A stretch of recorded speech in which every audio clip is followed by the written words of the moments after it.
എപ്പിസോഡിന്റെ തുടക്കത്തിൽ നമ്മൾ കാണുന്നത് അങ്ങനെ ഭയങ്കര പ്രശ്നമായിരിക്കുന്നതാണ്. ആക്ച്വലി വിദേശത്തേക്ക് പോകാനായി ഹോം പ്ലാൻ ചെയ്തെങ്കിലും ഹോമിനെ അങ്ങനെ വെറുതെ വിടാനായി അങ്കിളിന് പ്ലാൻ ഉണ്ടായിരുന്നില്ല. ഹോം മരിക്കണം എന്നതാണ് അങ്കിളുടെ ഉദ്ദേശം. ഹോമിനെ വിഷം കൊടുത്തു കൊന്ന് ആ ഒരു കുറ്റം പീച്ചിന്റെ തലയിൽ കെട്ടിവെക്കാം എന്ന അങ്കിൾ തന്റെ അഡ്വക്കേറ്റുമായി ചേർന്ന് തന്ത്രപരമായി പ്ലാൻ ചെയ്തിരുന്നു. അത് പ്രകാരമാണ് പീച്ചിനെ ഷെഫാക്കി ഹോമിനൊരു ഡിന്നർ ട്രീറ്റ് തന്നെ അങ്കിൾ അറേഞ്ച് ചെയ്തത്. പക്ഷെ അത് നടന്നില്ലെങ്കിലും ആ ഒരു ഫുഡില് വിഷം ചേർത്തത് കഴിച്ച ബോഡി ഗാർഡിനെ ഒരു കരുവാക്കിക്കൊണ്ട് ഹോമിനെ അങ്കിളിനെ കൊല്ലാനായി പീച്ച് ഭക്ഷണത്തിൽ വിഷം ചേർത്തു. അത് കഴിച്ച് ഈ ബോഡി ഗാർഡ് ഇങ്ങനെ ആയെന്നും പറഞ്ഞ് അങ്കിൾ പോലീസുകാരെ പീച്ചിനെ കൊണ്ട് പിടിപ്പിക്കാനായി നോക്കുന്നു. ഇതേ ടീം ഹോമിനെ തനിയെ കൊണ്ടുപോയി അവനെ ആക്രമിച്ച് അങ്ങനെ ഹോം തലയ്ക്ക് പരിക്കേറ്റ് കിടക്കുന്ന ടീം അങ്കിളാവട്ടെ ഹോമിനോട് ഭയങ്കരമായി തന്നെ ദേഷ്യപ്പെടുന്നുണ്ട്. നിന്റെ അച്ഛന്റെ കാലം തൊട്ട് തന്നെ ഞാൻ ഒരുപാട് അനുഭവിക്കുന്നു. എന്റെ അച്ഛന് നിന്റെ അച്ഛനോടായിരുന്നു താല്പര്യം കൂടുതൽ. അങ്ങേര് ചത്ത ശേഷമെങ്കിലും എന്റെ അച്ഛൻ മൈൻഡ് ചെയ്യുമെന്ന് ഞാൻ വിചാരിച്ചെങ്കിലും അത് നടന്നില്ല. പിന്നെ മൂത്ത മോനോടുള്ള സ്നേഹം മൂത്ത മോൻ ചത്ത ശേഷം മൂത്ത മോന്റെ മകനായ നിന്നോട് കാണിക്കാനേയും തുടങ്ങി. ഈ അടുത്ത് തന്നെ സ്വത്തെല്ലാം നിനക്ക് തന്ന് ഒന്നിനും വേണ്ടാത്ത ഈ ഗസ്റ്റ് ഹൗസ് മാത്രം എനിക്ക് തരാമെന്ന് വിചാരിച്ചപ്പോ അത് ഞാൻ സമ്മതിച്ചില്ല. അങ്ങനെയാണ് ഞാൻ വിഷം കൊടുത്ത് നിന്റെ മുത്തശ്ശനെ കൊന്നത്. ആക്ച്വലി വിഷമല്ല, അങ്ങേര് കഴിക്കുന്ന മരുന്ന് തന്നെ കൂടുതൽ ഡോസ് കൊട്ടിക്കൊടുത്തപ്പോ അത് വിഷമായി. അങ്ങേറെ കഥ കഴിഞ്ഞു. ഇനി നിന്റെയും കഥ കഴിച്ച് എനിക്ക് നേടേണ്ട എല്ലാം ഞാൻ നേടിയെടുക്കും. അതിൽ നിന്ന് ഞാൻ പിന്നോട്ടില്ല എന്ന് പറഞ്ഞ് ഹോമിനെ ഇവിടെ ആക്രമിക്കാനായുള്ള തിരക്കിലായിരുന്നു അങ്കിൾ. അപ്പോഴേക്കും പോലീസ് തന്നെയും ക്യാനിനെയും പാങ്ങിനെയും അറസ്റ്റ് ചെയ്യാൻ പോകുന്നു എന്ന് മനസ്സിലാക്കുന്ന പീച്ചാകട്ടെ ഇവർക്കൊന്നും ഇതിലൊരു ബന്ധവുമില്ല, ഞാനാണ് വിഷം ചേർത്തതെന്ന് പോലീസിന് മുന്നിൽ ഏറ്റെടുക്കുന്നുണ്ട്. അതുകൊണ്ട് ക്യാൻ ഞെട്ടുമ്പോഴേക്കും പീച്ച് ക്യാനിന് ഒരു സിഗ്നൽ നൽകുന്നുണ്ടായിരുന്നു. തുടർന്ന് ക്യാനിന് കാര്യങ്ങൾ മനസ്സിലാവുന്നു. അങ്ങനെ പോലീസിന്റെ കൂടെ പീച്ച് അവിടെ നിന്ന് പോകുന്ന ടീം പാങ്ങാകട്ടെ എന്റെ ചേട്ടാ ഇതിനെ ചെയ്യാത്ത തെറ്റ് ഏറ്റെടുക്കുന്നതെന്നൊക്കെ പറഞ്ഞ് ബഹളം വെക്കുമ്പോഴേക്കും ക്യാനാണ് അവളെ സമാധാനിപ്പിക്കുന്നത്. പീച്ച് പോട്ടെ, അല്ലെങ്കിൽ ഇപ്പൊ പോലീസ് നമ്മളെല്ലാരെയും കൂടി അറസ്റ്റ് ചെയ്യും. നമ്മളിപ്പോ പുറത്തുണ്ടെങ്കിൽ നമുക്ക് അവരെ ഹെൽപ്പ് ചെയ്യാൻ സാധിക്കുമെന്ന് ക്യാൻ അവൾക്ക് പറഞ്ഞു മനസ്സിലാക്കുന്നു. അങ്ങനെ അങ്കിളിനായിട്ട് അപ്പോ അഡ്വക്കേറ്റിന്റെ കോള് വരുമ്പോൾ സംസാരിക്കാനായി ഒന്ന് മാറിപ്പോകുന്നുണ്ട്. അഡ്വക്കേറ്റിനോട് ഹോമിനെ കൊന്ന് ബോഡി കുഴിച്ചിട്ട ശേഷം താൻ എത്തുന്നതായിരിക്കും എന്ന് അറിയിക്കുമ്പോൾ പീച്ചിനെ പോലീസിന് താൻ പിടിച്ചു കൊടുത്തു ഇവിടെയും കാര്യങ്ങൾ സെറ്റിൽ ചെയ്യാണെന്ന് അഡ്വക്കേറ്റ് പറയുന്നുണ്ട്. അങ്ങനെ കോള് കട്ട് ചെയ്ത ശേഷം തിരിച്ചെത്തുന്ന അങ്കിൾ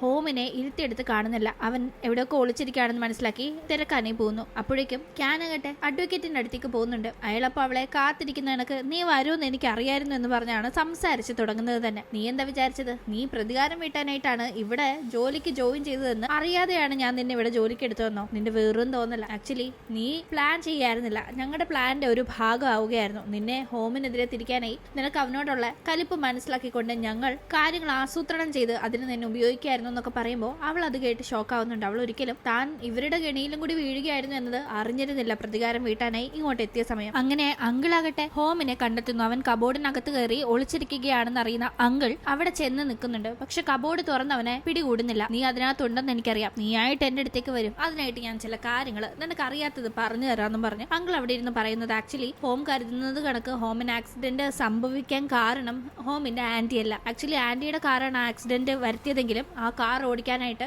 ആന്റിയുടെ സ്റ്റാഫിനെ ഏർപ്പാടാക്കിയത് അങ്കിളായിരുന്നു. ആര് ചോദിച്ചാലും ആന്റിയാണ് അത് ചെയ്യുന്നത് എന്ന് പറയണമെന്ന രീതിക്ക് ആക്സിഡന്റ് ഹോമിന്റെ കഥ കഴിയുമെന്നാണ് അങ്കിൾ വിചാരിച്ചത്. അതിലൂടെ ആന്റിയെ പൂട്ടാമെന്നും കരുതി. പക്ഷെ കാര്യങ്ങൾ മാറി മറിഞ്ഞു. ഹോമിന്റെ ഫ്രണ്ട്സിന്റെ സഹായത്തോടു കൂടി അവൻ ലൈഫിലേക്ക് തിരിച്ചെത്തി. പക്ഷെ ഹോമും കൂട്ടരും കൂടി ചേർന്ന് തന്നെ ആന്റിയെ അകത്താക്കാൻ ഒരു വഴി അങ്കിളിന് കാട്ടിക്കൊടുത്തു. പക്ഷെ എന്നാലും അങ്കിളുടെ പ്രധാന പ്രശ്നം ഹോമാണല്ലോ. അപ്പൊ അവനെ അവന്റെ ഫ്രണ്ട്സിനെയും ഒറ്റയടിക്ക് തീർക്കാന്ന് കരുതിയാണ് ഇന്നത്തെ ഒരു പാർട്ടി അറേഞ്ച് ചെയ്തതെന്ന് അങ്കിൾ പറയുന്നുണ്ട്. അതിൽ നിന്ന് ഇപ്പൊ ഇവരെല്ലാം രക്ഷപ്പെട്ടെങ്കിലും സത്യങ്ങൾ ഇപ്പൊ ഇവർ അറിഞ്ഞ സ്ഥിതിക്ക് അങ്ങനെ വെറുതെ വിടാനും ഉദ്ദേശമില്ല. ഹോം ഇവിടെ ഒളിച്ചിരിക്കുന്നതോറും ഹോമിന്റെ ഫ്രണ്ട്സിനാണ് പണി കിട്ടാൻ പോകുന്നത്. ഹോമിനെ കൊന്നു എന്ന് പറഞ്ഞ് ഹോമിന്റെ ഫ്രണ്ട്സിനെ പോലീസ് പിടിക്കാനുള്ള എല്ലാ കാര്യങ്ങളും തന്റെ അഡ്വക്കേറ്റ് അവിടെ ചെയ്തിട്ടുണ്ടെന്നും പറഞ്ഞ് അങ്കിൾ ഇവിടെ ഹോമിനെ എരിവിരി കയറ്റാനായി തന്നെ സംസാരിക്കുന്നുണ്ട്. ഫ്രണ്ട്സിന്റെ കാര്യം പറഞ്ഞാൽ ഹോം അടങ്ങിയിരിക്കില്ല എന്ന് അങ്കിളിന് അറിയാം. അതുപോലെ തന്നെ ഇത് കേട്ടപാടെ ഹോമിനാകെ പാടെ ടെൻഷൻ കയറുന്നുണ്ട്. ഹോം വേഗം തന്നെ അങ്കിളിനെ ആക്രമിക്കാനായി പുറത്തേക്ക് ഇറങ്ങുമ്പോഴേക്കും അങ്കിൾ അവനെ കീഴ്പ്പെടുത്തുന്നു. എന്റെ കഴുത്ത് പിടിച്ച അയാൾ കുറച്ചധികം നേരം ഞെരിക്കുന്നുണ്ട്. പിന്നീട് നമ്മൾ ഹോമിനെ കാണുമ്പോഴേക്കും അവന്റെ സോൾ ശരീരത്തിൽ നിന്ന് വേർപെട്ട് ഇവരുള്ള ആ ഒരു സ്ഥലം ഉണ്ടായിരുന്നല്ലോ, ഇവരുടെ ഒരു താവളം കണക്ക് അവിടെ എത്തി നിൽക്കാണ്. പീച്ചിനും ബാങ്ങിനും ഹോം കൊടുക്കാനായി ആഗ്രഹിച്ച ലാസ്റ്റ് ഇവർ ഒത്തുകൂടിയ അതേ സ്ഥലം ഇവിടെ ഇപ്പൊ എത്തി നിൽക്കുമ്പോൾ അവന് താൻ ബോഡിയിൽ നിന്ന് വേർപെട്ടിരിക്കുന്നു. വീണ്ടും താൻ മരണപ്പെട്ടു, അങ്കിൾ വീണ്ടും തന്നെ കൊന്നൊക്കെ അവൻ ഇങ്ങനെ ആകെ ടെൻഷൻ ആവുന്നുണ്ട്. അപ്പോഴേക്കും അവിടെ മുത്തശ്ശന്റെ സോളിനെ അവന് കാണാൻ സാധിക്കുന്നു. നീ ഒരു കിഴങ്ങൻ തന്നെ, നിന്നെ ഇടയ്ക്കിടയ്ക്ക് ആളുകൾ ഇങ്ങനെ കൊന്നുകൊണ്ട് നീ ഇതേ സ്ഥലത്ത് വന്നോണ്ടിരിക്കുകയാണല്ലോടാ, എന്താടാ ഇതെന്നൊക്കെ ചോദിച്ച് മുത്തശ്ശൻ അവനെ കണ്ടപാടെ കളിയാക്കി ചിരിക്കുമ്പോൾ അവൻ വേഗം സങ്കടത്തില് മുത്തശ്ശനെ കെട്ടിപ്പിടിച്ച് കരയുന്നുണ്ട്. മുത്തശ്ശന്റെ ജീവൻ എടുത്തത് അങ്കിളായിരിക്കും ഞാൻ ഒരിക്കലും കരുതിയിരുന്നില്ല എന്ന് പറഞ്ഞ് അവൻ സങ്കടപ്പെടുമ്പോൾ സാരയില്ലെന്ന് പറയുന്ന മുത്തശ്ശൻ അവനെ സമാധാനിപ്പിക്കുന്നുണ്ട്. അവനെ സംബന്ധിച്ച് അവനെയും അവന്റെ അച്ഛനെയും മുത്തശ്ശൻ സ്നേഹിച്ചു എന്ന ഒരൊറ്റ കാര്യത്തിന് പുറത്താണ് അങ്കിളിന് ഇത്രയും വൈരാഗ്യം. എന്തായാലും വേഗം തന്നെ അവൻ അങ്കിൾ കാരണം അവന് ഓൾറെഡി പ്രശ്നങ്ങളാ, അത് പോട്ടെന്ന് വെക്കാം, കാരണം അവന്റെ അങ്കിളല്ലേ. പക്ഷെ അവന്റെ ഫ്രണ്ട്സ് എന്ത് ചെയ്തു? അവരെന്തിനാ ഈ അങ്കിളുടെ ക്രൂരതകൾക്ക് ഇരയാവുന്നത്? എങ്ങനെങ്കിലും തന്റെ ഫ്രണ്ട്സിനെ അങ്കിളിന്റെ അടുത്ത് നിന്ന് രക്ഷപ്പെടുത്തണമെന്ന് അവൻ മുത്തശ്ശനോട് റിക്വസ്റ്റ് അറസ്റ്റ് ചെയ്യുന്നു. അത് കേട്ടപാടെ മുത്തശ്ശൻ നീ കുറച്ചേരം ഇവിടെ ഇരി, നമുക്കൊന്ന് സംസാരിക്കാന്ന് പറയുമ്പോൾ മുത്തശ്ശൻ എനിക്ക് ചുമ്മാ കളയാൻ നേരമില്ല, എന്റെ ഫ്രണ്ട്സിന്റെ ജീവൻ ആപത്തില.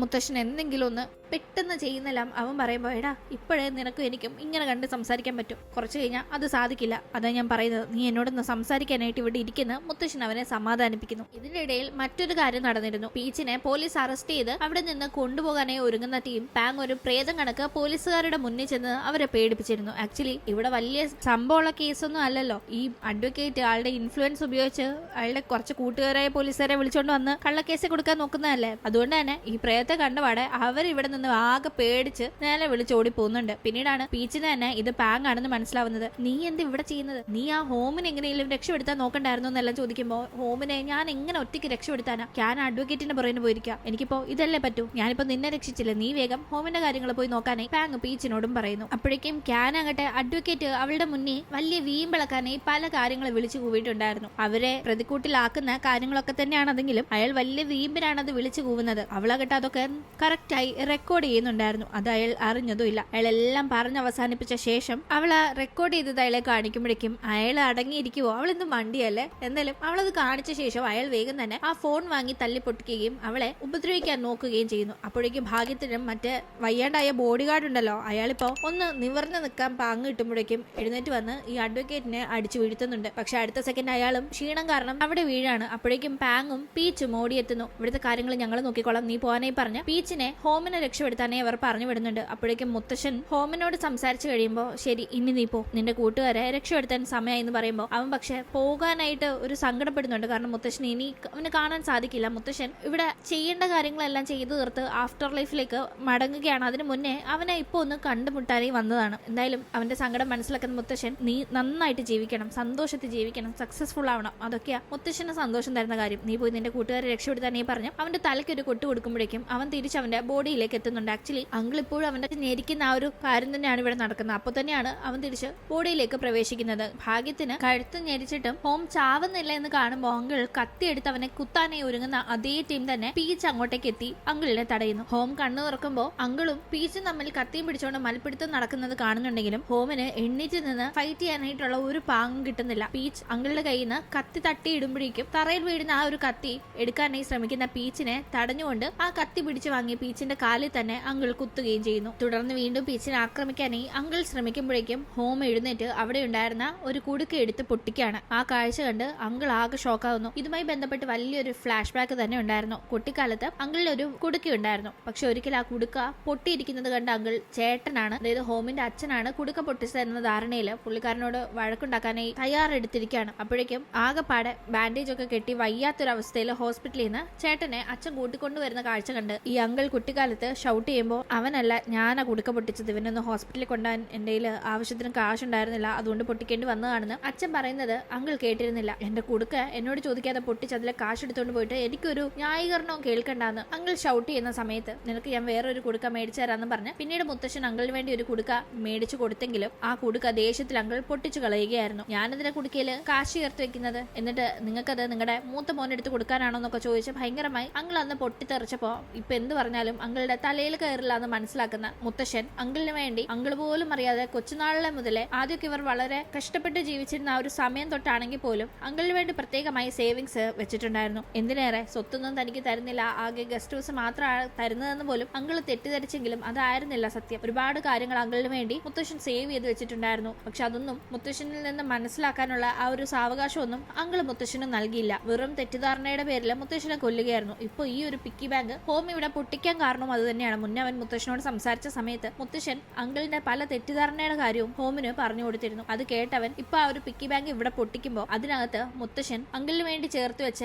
സേവിങ്സിന്റെ ഒക്കെ പാസ്ബുക്ക് ആയിരുന്നു ഉണ്ടായിരുന്നത്. അതിപ്പോ കാണുന്ന അങ്കിൾ ആകെ ഷോക്കാവുന്നു. എന്തായാലും അങ്കിളാകട്ടെ ഒന്നും തനിക്ക് ഉണ്ടായില്ല എന്ന ഒരു തെറ്റിദ്ധാരണയുടെ പുറത്താണല്ലോ പ്രതികാരം മനസ്സിൽ കൊണ്ടു നടന്ന് കൊല്ലാനൊക്കെ നോക്കിയത്. അതിന്റെ പേരിൽ മുത്തശ്ശനെ കൊല്ലുക പോലും ചെയ്തു. ഇപ്പോ കാര്യങ്ങൾ മനസ്സിലാക്കുന്ന അങ്കിൾ ആകെ തകർന്നു പോകുന്നുണ്ട്. തുടർന്ന് ചെയ്ത തെറ്റ് ഏറ്റെടുക്കാനായി അങ്കിൾ തയ്യാറാവുന്നു. ആവുന്നു. അങ്ങനെ പോലീസ് പിടിച്ചുകൊണ്ട് പോകുമ്പോഴും കോടതിയുടെ മുന്നിൽ വിചാരണയ്ക്ക് നിൽക്കുമ്പോഴും ഒക്കെ തന്നെ തന്റെ തെറ്റിനുള്ള ശിക്ഷ തനിക്ക് കിട്ടട്ടെ എന്ന രീതിയിൽ തന്നെയാണ് അങ്കിൾ നിൽക്കുന്നത്. പക്ഷെ അതേ വിചാരണ കോടതിയിൽ ആന്റിയും ഉണ്ടായിരുന്നു. ആന്റി അയ്യോ ഞാനൊരു തെറ്റും ചെയ്തിട്ടില്ല എന്ന് പറഞ്ഞ് അവർ ചെയ്തു കൂട്ടിയ എല്ലാ തെറ്റുകളും മറച്ചു വെച്ച് അവിടെ നിന്ന് രക്ഷപ്പെടാനേ നല്ലവണ്ണം ശ്രമിക്കുന്നുണ്ടെങ്കിലും തെളിവുകളെല്ലാം തന്നെ അവർക്കെതിരെ അവർ ചെയ്ത തെറ്റിനെല്ലാം അവർക്ക് അവിടെ തക്കതായ ശിക്ഷയും ലഭിക്കുന്നു. അങ്ങനെ അങ്കിളിനും ചെയ്ത തെറ്റുകൾക്കുള്ള ശിക്ഷ അവിടെ ലഭിക്കുകയാണ്. ഇങ്ങനെ അതിനെല്ലാം ശേഷം മുത്തശ്ശന്റെ ബാക്കി റിച്വൽസ് നല്ലവണ്ണം ചെയ്തു തീർക്കാനായി ഹോമിന് സാധിക്കുന്നു. അവൻ മുത്തശ്ശൻ എപ്പോഴും ഒരു ഡാൻസ് കളിച്ച് കാണിച്ചു കൊടുക്കാറുണ്ടായിരുന്നു. മുത്തശ്ശൻ ഭയങ്കര ഇഷ്ടമായിരുന്നു അവന്റെ ആ ഡാൻസ്. അതേ ഡാൻസ് ഇപ്പോ ഒന്നുകൂടെ അവസാനമായി മുത്തശ്ശന് വേണ്ടി അവിടെ ഹോം കളിക്കുന്നുണ്ട്. ഒപ്പം അവന്റെ ഫ്രണ്ട്സും ജോയിൻ ചെയ്യുന്നു. അങ്ങനെ ആ ചടങ്ങുകൾക്കൊക്കെ ശേഷം പിന്നീട് ഹോമും പീച്ചും സംസാരിക്കുമ്പോഴാണ് പീച്ച് താൻ ആ ജോലിയൊന്നും